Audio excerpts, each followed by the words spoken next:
Alrighty. বন্ধুরা, আজকে তোমাকে এমন এমন আপডেট দেবো যেটা শুনে তুমিও অবাক হয়ে যাবে। আজকে কথা বলবো স্পাইডারম্যান ব্র্যান্ড নিউ ডে এর সম্পর্কে। তো 2026-এর সবচেয়ে বড় 3D অ্যানিমেশন মুভি, এর ভিতরে স্টোরি কেমন হবে, পিটার পার্কার কী সমস্যায় পড়বে, আর ভিলেন কেমন ধ্বংস নামাবে, সবটাই আজকে বলবো।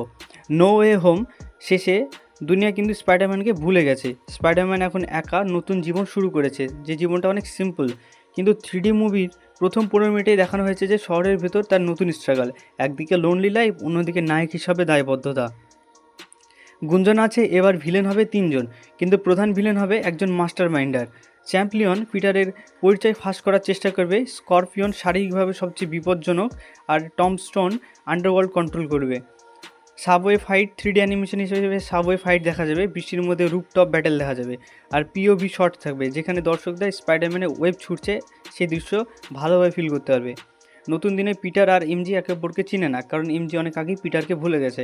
একটা ইমোশনাল 3D ক্যাপ সিন থাকতে পারে, স্লো মোশন ডেপথ ইফেক্ট। তো এবার ডায়লগে একটা পসিবল ডায়লগ থাকতে পারে, যেটা হবে অনেকটা এরকম: আমি চাইলে সব বলতে পারি, কিন্তু তাতে তোমার জীবনে বিপদে পড়বে। এখানে স্পাইডারম্যানকে তো এখন এমজি ভুলে গেছে, এবার স্পাইডারম্যান যদি সব কিছু এমজিকে বলে তাহলে তো এমজি বিপদে পড়বে।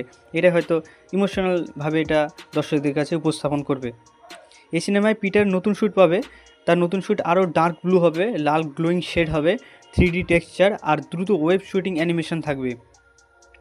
ফাইনাল ফাইট হবে নিউ ইয়র্কের ব্রিজে, স্করপিয়নের লেজ 3Dতে দর্শকদের দিকে ছুটে আসবে, আর চ্যাম্পিয়ন তার রূপ পরিবর্তন করবে এবং মাইন্ড গেম ফাইট একটা দেখা যাবে।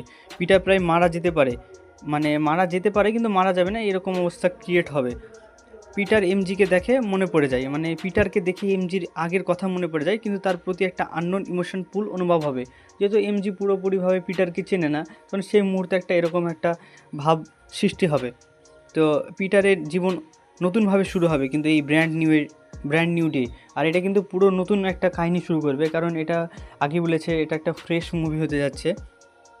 তো বন্ধুরা, একটা রিপোর্ট অনুযায়ী টম হল্যান্ড এই সিনেমার জন্য $20 থেকে $25 মিলিয়ন নিয়েছে, তার পারিশ্রমিক হিসেবে, যেটা ভারতীয় টাকায় 170 থেকে 212 কোটি টাকা। তো এই ছিল আজকের video. Thanks for watch this video.